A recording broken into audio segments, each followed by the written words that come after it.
Saya cukup dengar ya. Oke. Baik, kita akan berdoa dahulu. Bapa di sorga, terima kasih segala kebaikan-Mu selama ini. Bapa, saat ini kami minta Engkau untuk penuhi kami semua di tempat kami masing-masing dengan Roh Kudus-Mu.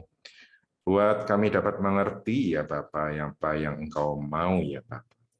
Dan kami Engkau mampukan untuk dapat melakukannya. Beri hikmat-Mu Bapa, beri kerendahan hati-Mu kepada kami semua di dalam nama Tuhan Yesus Kristus. Terima kasih Bapa, terima kasih Tuhan Yesus, terima kasih Roh Kudus. Di dalam nama Tuhan Yesus, haleluya. Amin. Saya akan share screen ya, sebentar. Oke, sudah kelihatan ya? Kita akan berbicara pada hari ini tentang berbuah. Apa itu berbuah ya? Dan kita seringkali juga dengar orang-orang mengatakan kalau melihat hamba Tuhan atau apa, atau orang yang mengikut Yesus, kita lihat dari buahnya. Dan seringkali kita juga diminta untuk berbuah-buah. Betul ya Bapak Ibu ya? Maka dari itu kita coba lihat mulai dari Filipi 1 ayat yang ke-20. Sebab yang sangat ku rindukan dan kuharapkan ialah bahwa aku dalam segala hal tidak akan beroleh malu, melainkan seperti sedia kala, demikian pun sekarang. Kristus dengan nyata dimuliakan di dalam tubuhku, baik oleh hidupku maupun oleh matiku. Dan lanjutannya di Filipi 1 ayat 21, karena bagiku hidup adalah Kristus dan mati adalah keuntungan. Tetapi jika aku harus hidup di dunia ini, itu berarti bagiku bekerja memberi buah. Jadi mana yang harus kupilih, aku tidak tahu. Jadi ini adalah ungkapan yang sangat terkenal ya dari Paulus yang mengatakan bahwa dia itu siap untuk mati. Tetapi apabila dia nanti masih diberi kesempatan untuk hidup di dunia ini, maka artinya harus bekerja untuk memberi buah. Jadi kemudian kita pun sebagai murid-murid Yesus, sebagai anak-anak Allah Bapa di sorga, kita pun juga mau untuk bekerja memberi buah. Maka kita harus tahu dahulu buah apa yang harus kita hasilkan ya. Untuk itu coba kita lihat juga di Lukas 3 ayat 7 sampai dengan 9. Lalu ia berkata kepada orang banyak yang datang kepadanya untuk dibaptis, yaitu jadi ia di sini adalah Yohanes Pembaptis. Katanya, "Hai kamu keturunan ular beludak, siapakah yang mengatakan kepada kamu supaya melarikan diri dari murka yang akan datang? Jadi hasilkanlah buah-buah yang sesuai dengan pertobatan. Dan janganlah berpikir dalam hatimu, Abraham adalah bapa kami. Karena aku berkata kepadamu, Allah dapat menjadikan anak-anak bagi Abraham dari batu-batu ini.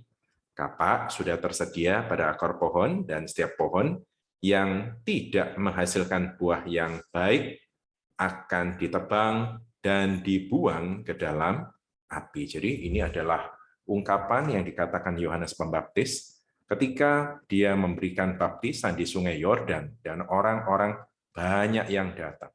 Dan ketika orang-orang itu datang, maka Yohanes Pembaptis katakan, "Kamu ini keturunan ular beludak." Ya, dia berkata kepada siapa? Kepada orang-orang yang datang untuk dibaptis. Dikatakan, "Siapa yang mengatakan kepada kamu supaya melarikan diri dari murka yang akan datang?" Jadi hasilkanlah buah-buah yang sesuai dengan pertobatan. Bapak Ibu, jadi kita harus tahu bahwa ikut Yesus, pertama-tama kita harus bertobat. Setelah Bapak Ibu bertobat, baru kemudian memberi diri untuk dibaptis. Baptisan itu adalah tanda Anda bertobat, ya. Jangan kemudian kalau kita melihat seseorang dan menilai diri kita sendiri ketika mengikut Yesus, yang ditanyakan adalah, "Engkau sudah dibaptis? Baptismu apa? Selam atau percik?" itu tidak penting. Yang penting adalah apakah diri kita mengikut Yesus karena diri kita mau bertobat. Karena kita sadar akan segala kesalahan kita. Jadi jangan dibalik ya Bapak Ibu Saudara ya. Oh, harus baptis dulu baru bisa selamat. Keselamatan itu nanti kita akan tahu didapat dari pertobatan, bukan dari baptisan. Baptisan itu cuma tanda, simbol ya, simbol Bapak Ibu. Tetapi yang penting itu pertobatan Anda. Yohanes Pembaptis katakan bahwa engkau kalau cuma datang untuk dibaptis tanpa bertobat, kamu itu adalah keturunan ular beludak. Yang jadi bapakmu itu adalah setan. Engkau ikuti si setan itu yang adalah pencuri, penipu, dan juga sesungguhnya adalah pembohong dan perampok. Ya, jadi Bapak Ibu, kita harus tahu untuk ikut Yesus, Anda harus bertobat. Kapak sudah tersedia pada akar pohon, dan setiap pohon yang tidak menghasilkan buah yang baik akan ditebang dan dibuang ke dalam api. Ya, kapaknya sudah disediakan pada bagian bawahnya pohon. Sewaktu-waktu pohon yang tidak menghasilkan buah yang baik pasti akan ditebang dan dibuang ke dalam api. Jadi ingat ya, dikatakan oleh Paulus katakan bahwa hidupnya itu adalah Kristus dan mati bagi dia adalah keuntungan. Dia siap sedia untuk mati. Saya tanya Bapak Ibu, apakah saat ini siap sewaktu-waktu apabila dipanggil Tuhan? Kalau dipanggil Tuhan, dia akan lihat buah apa yang ada pada diri Anda. Ya, ini buah yang sesuai dengan pertobatan. Ya, apa sih buah yang sesuai dengan pertobatan? Maka kemudian dilanjutkan di ayat 10 sampai dengan 14, orang-orang bertanya kepadanya, jika demikian, apakah yang harus kami perbuat? Ya, setelah Yohanes Pembaptis menghardik mereka supaya mereka menghasilkan buah pertobatan, maka kemudian mereka bertanya, apa yang harus kami perbuat? Apa yang kau maksud dengan buah pertobatan? Jawabnya, barang siapa mempunyai 2 helai baju, hendaklah ia membaginya dengan yang tidak punya. Dan barang siapa mempunyai makanan, hendaklah ia berbuat juga demikian. Ada datang juga pemungut cukai untuk dibaptis. Pemungut cukai ini adalah penarik pajak, ya, dan disetor kepada penjajah pada waktu itu, yaitu orang Romawi. Mereka bertanya, Guru, apa yang harus kami perbuat? Jawabnya, jangan menagih lebih banyak daripada yang telah ditentukan bagimu. Dan prajurit-prajurit bertanya juga kepadanya, dan kami, apakah yang harus kami perbuat?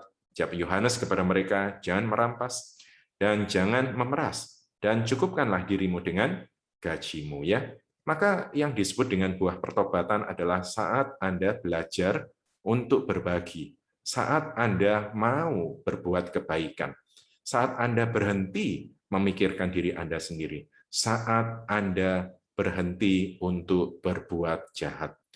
Dulu dikatakan jahat karena Anda tidak peduli dengan orang lain, dan bukan saja tidak peduli, kalau perlu Anda akan ambil bagian orang lain supaya Anda dapat hidup.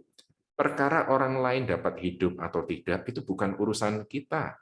Itu Anda disebut sebagai orang yang egois, sebagai orang yang jahat. Ya, kalau egois tidak peduli, tapi kalau jahat malah Anda mengganggu hidup orang lain dan juga mungkin suatu saat dapat memunahkan hidup orang lain. Ya, Anda bukan cuma sebagai penghisap, tapi Anda sebagai keturunan ular beludak itu Anda memusnahkan hidup orang lain. Maka ketika Anda bertobat, maka Anda saat itu mulai belajar memikirkan kepentingan orang lain, mulai belajar mendahulukan keuntungan orang lain, belajar untuk menjadi orang baik.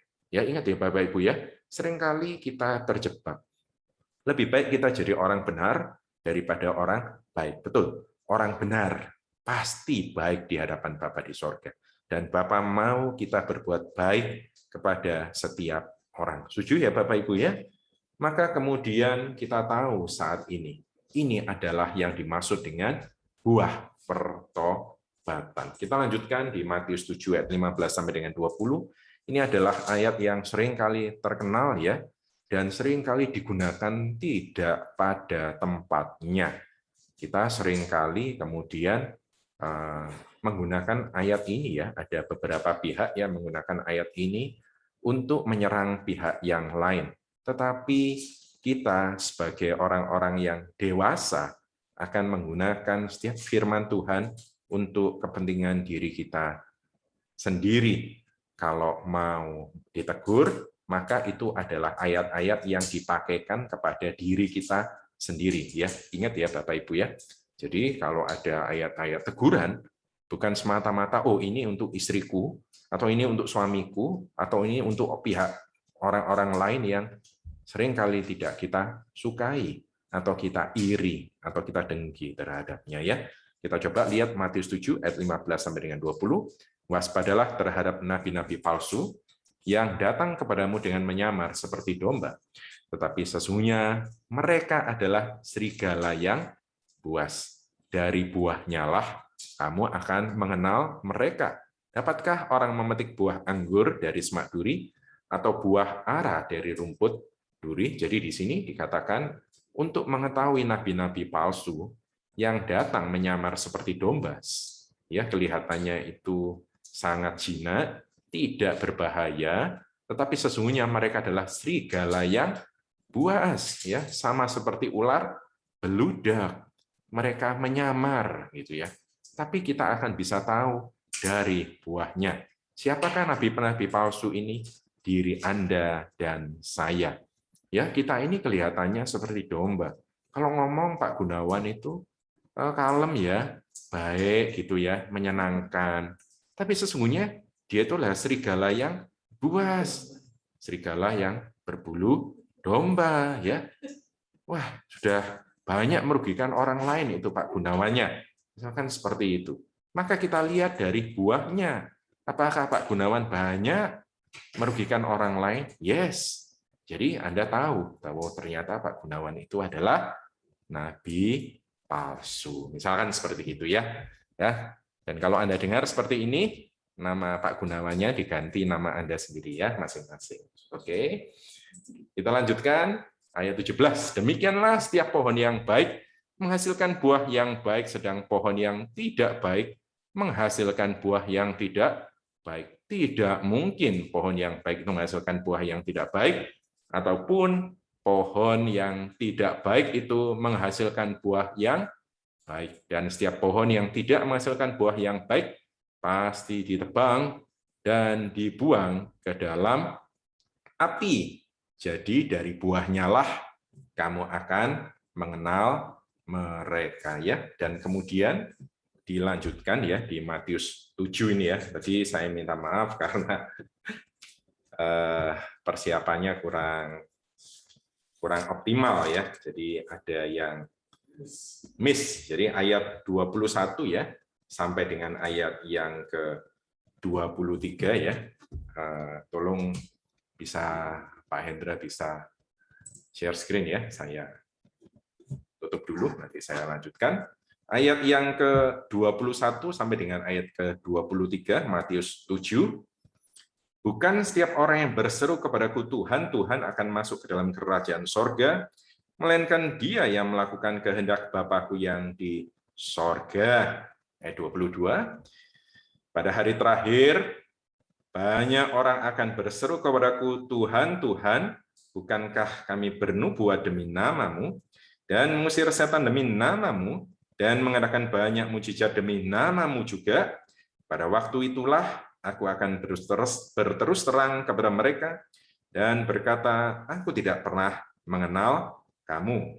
Nyala daripadaku, kamu sekalian pembuat kejahatan. Jadi, walaupun pada hari-hari terakhir, ternyata akan ada sebagian orang yang protes kepada Bapa di sorga, mengatakan bahwa kami sudah bernubuat demi namamu, kami sudah mengusir setan demi namamu, Ya, kami melakukan banyak mujizat demi nama-Mu.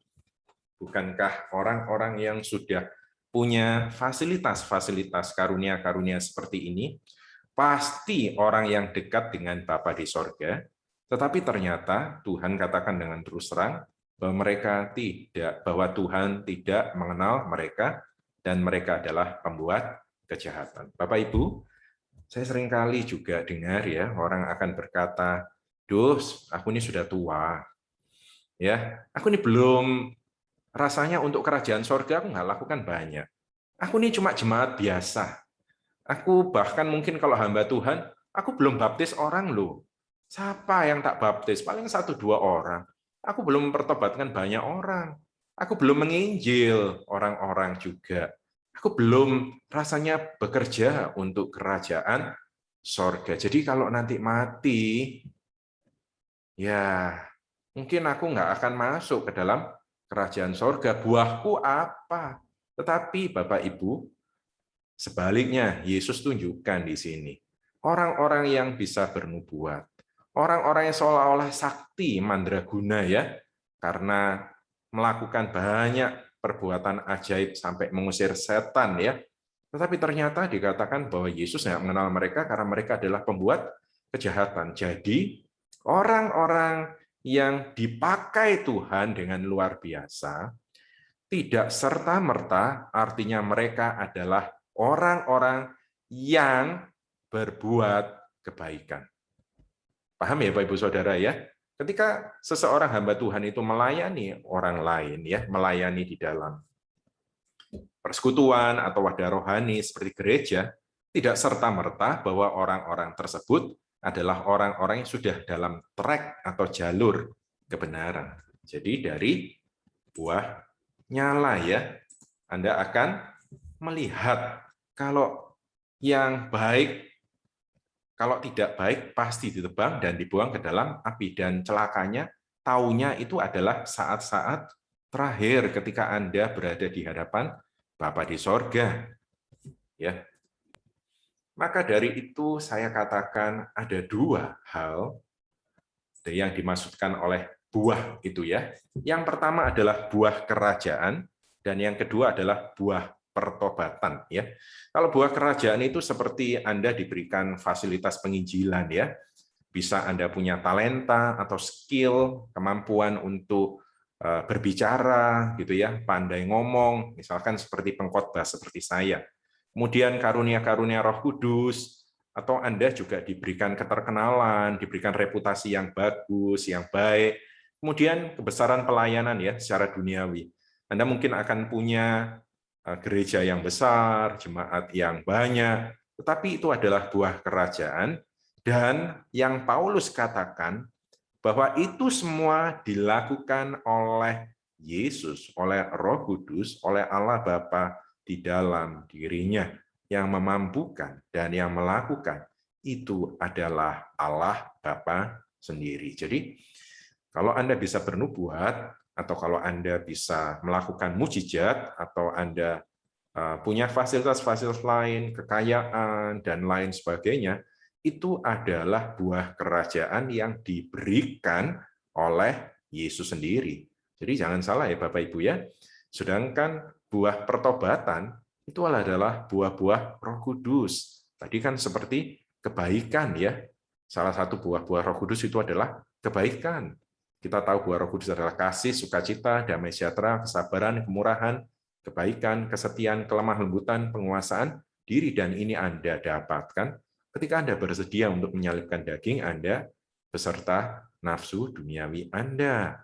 Dan kebesaran hati Anda itulah yang akan ada di hadapan Allah Bapa di sorga. Ketika Anda meninggal dan dipanggil Tuhan istilahnya ya, apakah dia akan tanya kepada Anda, Gunawan, engkau jadi pengkhotbah ya, sudah khotbah berapa banyak? Gunawan, engkau sudah hafal Alkitab, gelarmu apa ya? S1, S2, S3? Ya, engkau sudah S campur gitu ya. Dan dia juga mungkin akan bertanya, oh sekarang gerejamu kamu tinggal, jemaatmu berapa? Kemudian kamu punya fasilitas apa ya di gereja ya sekarang ya? Terus kemudian orang-orang yang sudah kamu pertobatkan berapa banyak? Terus kemudian saldo gereja waktu kamu tinggal berapa ya? Itu misalkan kalau pendeta ya. Kalau misalkan kalau orang tua atau bos, bos lah misalkan, apa dia akan tanya, wah pabrikmu dulu tak kasih cuma satu loh ya talentamu satu gitu ya, sekarang sudah jadi 10, wah kamu pasti masuk surga setelah ini ya, karena kamu bos yang hebat, pandai bisa menggunakan segala kesempatan. Apa dia akan tanya begitu? Kalau Anda adalah karyawan, dia akan tanya, oh lembur terus ya, wah kamu sudah majukan perusahaan ya? Apa dia akan tanya gitu? Enggak. Dia akan tanya tentang buah-buah roh. Dan dia nggak perlu tanya. Pada waktu itu mungkin kita akan malu sendiri. Karena tahu kita tidak melakukan buah-buah pertobatan kita. Banyak kali kita itu lupa. Banyak kali kita itu istilahnya menyepelekan. Dan ketika Anda sudah mulai diberikan banyak fasilitas, Anda merasa bahwa Anda sudah ada di jalur yang benar, maka Anda mengabaikan buah-buah Roh Kudus ini. Anda tidak lagi menyalipkan daging Anda, tapi Anda malah menggunakan fasilitas-fasilitas yang diberikan oleh Tuhan ya, yang seharusnya itu untuk pelayanan, atau ya sebagian kecil Anda buat untuk menyamankan hidup Anda, tetapi Anda pakai itu untuk membesarkan daging Anda. Ya, seringkali kita lihat hamba-hamba Tuhan, ya seperti saya misalkan ya, saya ngomong kalau berikan contoh saya gitu ya, tapi nanti akhir-akhirnya kemudian diganti ya namanya untuk diganti ke Bapak Ibu ya. Jadi sekarang pakai nama saya aja. Misalkan saya sudah punya gereja yang besar gitu ya, saya terkenal, punya jemaat banyak, ya, saya berkarisma gitu ya, terkenal, tetapi kemudian saya ditemukan lancung, ditemukan tidak setia, selingkuh, punya istri lain lagi dan lain sebagainya. Kemudian menggunakan keuangan dengan semena-mena, kemudian masuk di dalam Instagram, pastor in style misalkan ya, karena pakai jam tangan atau pakai sabuk yang sangat mahal, bajunya juga mahal, mobilnya juga mahal sekali ya. Itu karena apa? Karena saya merasa kalau saya punya gereja besar, punya fasilitas-fasilitas yang hebat, itu artinya Allah Bapa berkenan kepada saya. Padahal keliru. Ya, saya akan bisa mengalami seperti yang dikatakan Matius 7 ayat yang ke-23. Pada waktu itulah aku akan berterus terang kepada mereka dan berkata, aku tidak pernah mengenal kamu, nyalah daripadaku kamu sekalian pembuat kejahatan. Saya tidak menyalipkan daging saya beserta nafsu duniawi saya. Saya nggak punya buah-buah roh, saya nggak peduli orang yang sedih atau susah dengan perbuatan saya, keluarga saya abaikan, istri saya abaikan. Karena apa? Saya merasa saya ada dalam jalur yang benar, ya, karena saya menerima segala macam fasilitas, buah kerajaan saya seolah-olah besar. Tapi ingat, di hadapan Bapa di sorga, Tuhan itu tidak lihat buah kerajaan kita. Karena yang lakukan itu semua Dia kok. Ada orang yang diberi pelayanan besar, ada orang yang diberikan pelayanan kecil. Tapi itu kita lakukan karena kita mengasihi Tuhan, kan? Karena itu memang panggilan kita. Tetapi buah pertobatan itu bagian kita. Hati kita ini ya, ketika diunjukkan sebagai persembahan di hadapan Tuhan, itulah hasil dari kita bisa melawan segala daging kita. Ketika Anda mau menghasilkan buah kesabaran, Anda akan ditaruh dalam situasi dan kondisi yang membuat Anda itu marah. Segala sesuatu tidak akan berjalan dengan baik. Dan pada waktu itu, apakah Anda bisa mengerem kemarahan Anda dan diganti dengan kesabaran? Banyak kali orang itu ya, ketika disuruh antara mengubah hatinya dan merendahkan dirinya, dia lebih karuan keluar uang. Ya, urus pengadilan, bayar pengacara, dia akan lakukan itu semua, pokok harga dirinya, dan merasa bahwa dirinya itu tidak perlu sampai harus merendahkan diri. Nggak perlu. Dia akan lebih baik keluar itu. Lebih baik dia kerja keras, ya kumpulkan uang keringatnya bercucuran daripada dia harus mengampuni, daripada dia harus minta maaf kepada orang lain. Harga dirinya tidak mengizinkan dirinya untuk lakukan hal tersebut.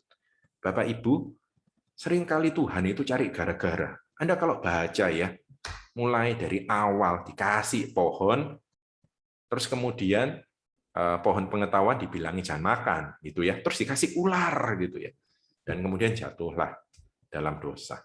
Kemudian anaknya Kain dan Habel sudah ada keinginan baik memberikan persembahan kedua-duanya, satu diterima, satu ditolak. Anda kalau jadi papa atau jadi orang tua yang baik, anak Anda memberikan Anda hadiah ya, memberikan satu pengorbanan untuk Anda. Satu diterima, satu Anda tolak. Cuma karena aku suka yang ini, yang itu aku nggak suka. Kira-kira Anda ini orang yang bijaksana nggak? Jadi kalau gitu, Bapak kita di sorga bijaksana atau enggak? Ya. Memang dia cari gara-gara. Karena apa? Setelah itu dia mau tunjukkan kepada Kain. Kain, kamu marah ya? Kalau kamu marah, kamu harus bisa mengatasi kemarahanmu. Kamu iri ya? Irimu itu kamu harus bisa atasi. Ya, dosa sudah begitu menggoda, sudah ada di depan pintu, tapi kamu harus bisa mengatasi. Itu yang dia mau, Bapak Ibu. Demikian juga kita. Dia mau kita dapat mengatasi iri kita. Dia mau kita bisa mengatasi kemarahan kita. Makanya seringkali di dalam hidup kita, persoalan, tantangan, silih berganti datang. Mau orang punya uang banyak, mau punya utangnya yang banyak, urusannya sama. Tantangannya macam-macam. Tiap saat punya kesempatan yang sama untuk keluar dari tantangan tersebut atau terus berada dalam tantangan tersebut. Ketika Anda nggak bisa mengasihi, maka Anda akan ditaruh dalam keadaan Anda berkebutuhan terus. Dan Anda akan berkata, Tuhan, nanti ya kalau aku sudah Engkau cukupkan, jadi kaya, nanti aku akan murah hati. Nggak bisa. Pada saat Anda kekurangan itu loh, Anda masih bisa memberi, enggak? Itu disebut kemurahan. Ya, kesetiaan. Anda kalau ya pelihara suami atau istri yang sakit 1-2 bulan, ya 1-2 jam lah, itu nggak akan kelihatan kesetiaannya gitu ya. Tapi kalau pelihara 5 tahun, 10 tahun gitu ya, dan Anda nggak ngomel, Tuhan sampai kapan ini hidupnya ini? Itu kita sebut sebagai kesetiaan. Ya, demikian juga ketika Anda mau rendah hati, sudah dikasihi segala hal yang kelihatannya lebih daripada orang-orang lain, tapi Anda bisa rendah hati. Anda tidak mau tunjukkan apa yang Anda punya atau skill Anda dan lain sebagainya yang membuat orang lain jadi tidak enak dan lain sebagainya. Ya, tahu bahwa itu semua diberikan oleh Bapa di sorga. Pada saat pandemi seperti ini, kita dengar banyak berita-berita yang buruk gitu ya. Tapi pada waktu itu, apakah Anda bisa punya damai sejahtera? Apakah Anda bisa sukacita? Bapak seringkali tunjukkan kepada kita, engkau merasa dirimu itu sudah sabar ya. Kamu bisa ngomongnya orang lain ya, sabar, sabar. Gitu ya. Ini Pak Gunawan bilang orang lain harus sabar, maka kepada Gunawan seringkali kemudian Bapak di sorga hadapkan persoalan-persoalan yang membuat Pak Gunawan jadi nggak sabar. Dan pada waktu itu kita Pak Gunawan akan tahu, oh ini ternyata Pak Gunawannya sudah sabar atau belum. Kita seringkali akan ditunjukkan oleh Bapa di sorga dalam situasi-situasi, kondisi-kondisi. Supaya apa? Supaya Anda nanti pada waktu dipanggil Tuhan, hati Anda akan ditemukan. Tidak berkerut, tidak cacat, gitu ya. Akan sempurna, Bapak Ibu. Jadi, coba Anda cek hati Anda ya saat ini ya. Kita nggak bisa ngomong hati kita ini sudah sempurna ya. Hati kita ini seperti kain gombal di hadapan Bapa di sorga. Tapi dia cuci dengan firman-Nya. Dia cuci dengan darah-Nya. supaya kita ini bisa hidup dalam kasih karunia-Nya. Ya, Bapak Ibu, jadi jangan keliru, jangan kemudian setelah dengar ini semua, kemudian Anda katakan, oh, nek itu nggak perlu pelayanan teman-teman lah, itu namanya malas ya. Kalau malas itu keturunannya setan, ya, ular beludak ya, Anda serigala, Anda penghisap, itu ya. Tetapi ketika Anda dengar ini semua dan Anda periksa diri Anda, apakah aku orang yang penuh dengan kasih? Apakah aku orang yang penuh dengan sukacita? Apakah aku bisa membawa damai sejahtera? Apakah aku orang yang sabar ya? Apakah aku orang yang murah hati? Apakah aku orang yang penuh dengan kebaikan? Apakah aku orang yang setia? Apakah aku orang yang lemah lembut? Apakah aku orang yang dapat menguasai diri? Masing-masing dari buah-buah roh ini memiliki tantangan sendiri-sendiri. Ketika Anda dihadapkan pada ketidakkudusan dan kekudusan, apakah Anda dapat menguasai diri Anda? Ketika Anda dihadapkan punya kemampuan ya, orang ini kalau tak hajar bisa ini ya, biar kapok dia. Tapi apakah aku akan hadapi dengan kekerasan?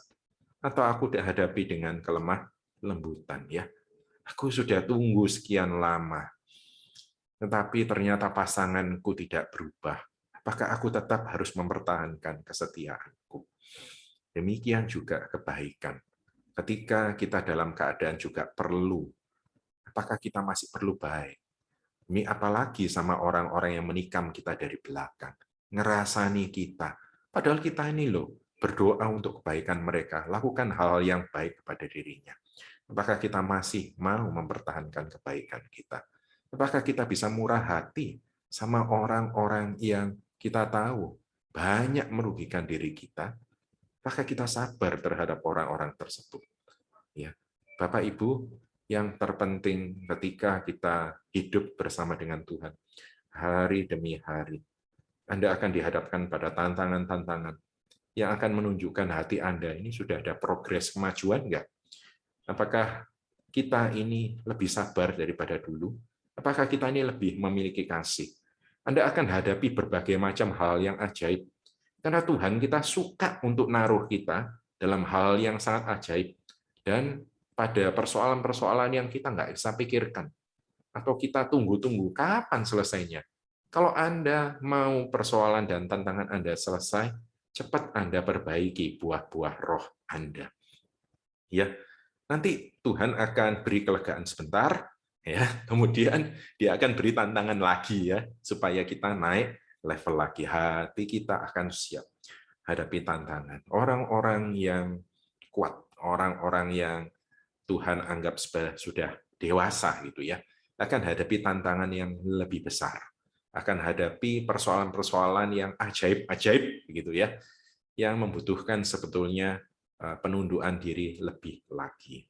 Dan ketika seolah-olah banyak tantangan yang nggak ada jalan keluar, tapi bersedia untuk tetap menundukkan diri. Seperti tadi ya, bukan jadi serigala ya, tapi sungguh-sungguh belajar jadi domba. Maka kalimat ini, domba-dombaku mendengarkan suaraku. Anda akan bisa dengar apa yang Tuhan sampaikan, yang akan banyak berguna bagi hidup Anda kemudian. Ya, kita tundukkan kepala kita akan berdoa. Bapa di sorga, terima kasih. Sekali lagi kami Engkau ingatkan untuk hidup di dalam buah-buah roh-Mu.